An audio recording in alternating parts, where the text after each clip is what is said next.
भाई जो गुरु बचन पे डट गे, कट गे फंद 84 के। मंगलाचरण की अमृतवाणियों का यथार्थ सरलार्थ। वाणी संख्या 1। गरीब नमो नमो सतपुरुष को नमस्कार गुरु की नहीं, सुर नर मुनि जन साधवा संतों सर्वस दी नहीं। इस वाणी में विशेषकर जो नमो नमो शब्द ये 2 बार आया है, परमात्मा ने इसके ऊपर विशेष तौर पर प्रकाश डाला है। सरलार्थ, परमेश्वर अव्यक्त तथा व्यक्त दोनों से जीव का पालन व कल्याण करता है। परमात्मा यानी परमेश्वर कबीर साहेब सतगुरु रामपाल जी अव्यक्त रूप में तथा व्यक्त रूप में यानी प्रकट रूप में और अप्रकट रूप में दोनों से जीव का पालन व कल्याण करता है। अव्यक्त रूप में सत्य लोक में सिंहासन पर विराजमान है, यानी कबीर परमेश्वर सतगुरु रामपाल जी भगवान अव्यक्त रूप में, निर्गुण रूप में, अदृश्य रूप में कहाँ विराजमान है? अपने एक रूप में सतलोक में, और व्यक्त रूप में पृथ्वी पर या अन्य लोकों में ऋषि या संत व बाबा जिंदा रूप में प्रकट होता है।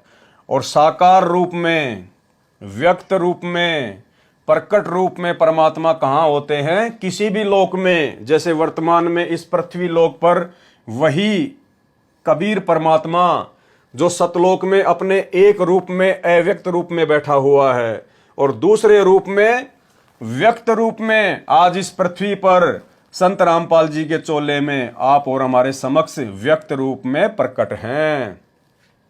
अव्यक्त रूप में सतलोक में सिंहासन पर विराजमान है और व्यक्त रूप में यानी साकार रूप में, दृश्यमान रूप में पृथ्वी या अन्य लोकों में ऋषि या संत, जैसे आज संत रामपाल जी भगवान, संत रामपाल जी भगवान वह बाबा जिंदा रूप में प्रकट होता है।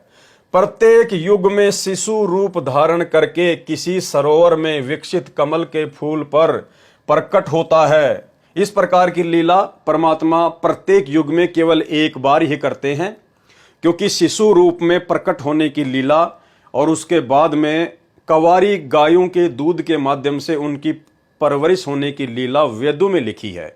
इसलिए परमात्मा वेदों में लिखी हुई अपनी उन वाणियों को, महिमा को सत्य साबित करने के लिए प्रत्येक युग में मात्र एक बार ही ऐसी लीला करते हैं। बाकी तो वो जिंदा बाबा रूप में, संत रूप में, ऋषि रूप में जब चाहे जहां प्रकट होते ही रहते हैं। प्रत्येक युग में शिशु रूप धारण करके किसी सरोवर में विकसित कमल के फूल पर प्रकट होता है।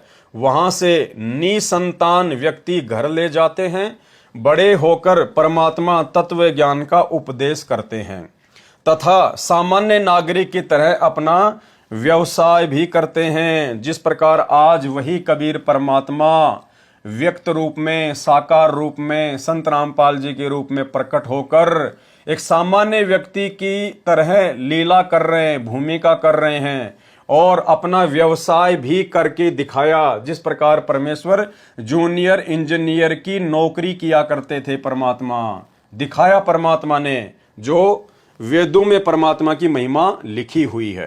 क्योंकि एक सत्संग में सतगुरु रामपाल जी परमेश्वर जी ने अपने आप को छुपाते हुए और परमेश्वर जी ने अपने आप को व्यक्त भी किया उसी सत्संग के माध्यम से, ये कहते हुए कि परमात्मा जब यहाँ आते हैं तो एक सामान्य नागरिक की तरह अपना व्यवसाय करते हैं और अपनी भक्ति भी करते हैं।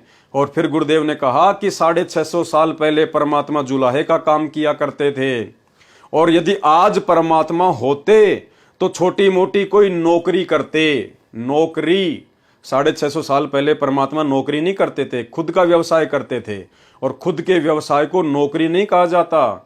लेकिन सतगुरु रामपाल जी परमेश्वर जी ने इस सत्संग में यह कहा कि अगर आज परमात्मा होते या आज आते अपने आप को छुपाते हुए, जबकि स्वयं ही परमात्मा हैं, और कह रहे हैं यदि आज परमात्मा आते तो कोई छोटी मोटी नौकरी करते। नौकरी शब्द क्यों यूज किया परमात्मा ने? क्योंकि आज परमेश्वर ने नौकरी ही करके दिखाया है। तो ये छोटा सा सत्संग सुनिए गुरु जी का, जिससे आपको यकीन होगा, विश्वास होगा कि नौकरी शब्द परमात्मा ने क्यों यूज किया, क्योंकि आज परमेश्वर नौकरी ही करके दिखा रहे हैं। कबीर परमात्मा जी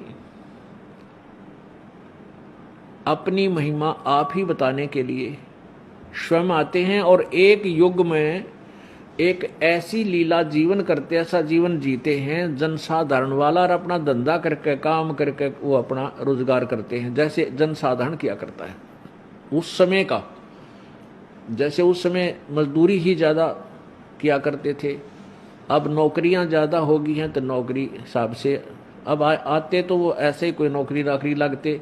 यानी उन्होंने ये दिखाना था कि भाई भगवान पाने के लिए कोई विशेष आडंबरकरण की आवश्यकता नहीं, ना घर त्यागन की, ना जंगल में जाने की, तथा सामान्य नागरिक की तरह अपना व्यवसाय करते हैं।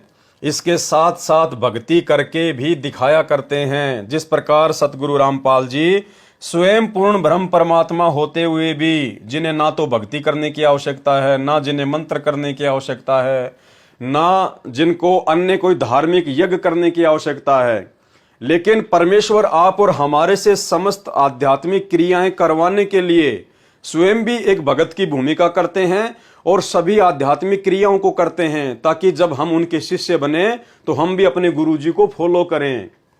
इसके साथ साथ भक्ति करके भी दिखाया करते हैं तथा सत्य आध्यात्मिक ज्ञान का भी प्रचार करते हैं। यानी हमारे गुरुदेव भगवान जो सत्संग कर रहे हैं वो सत्य आध्यात्मिक ज्ञान का प्रचार है।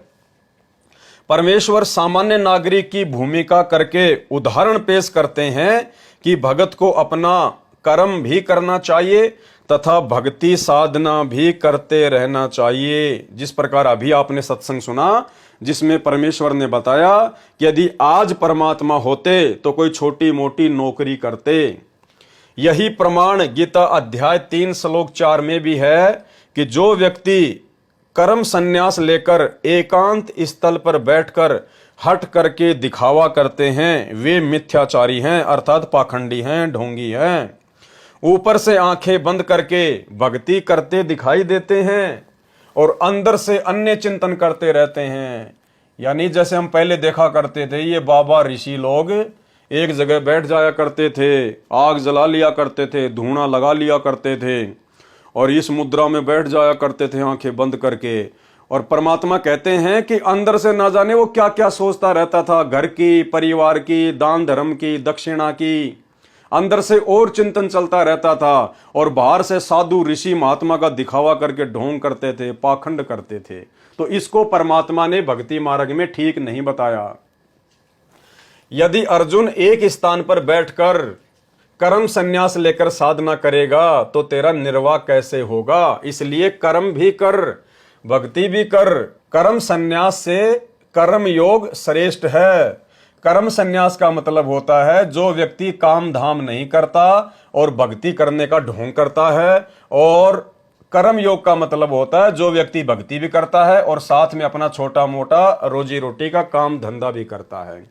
तो परमात्मा कहते हैं जो कर्म संन्यास है उससे अच्छा है कर्म योग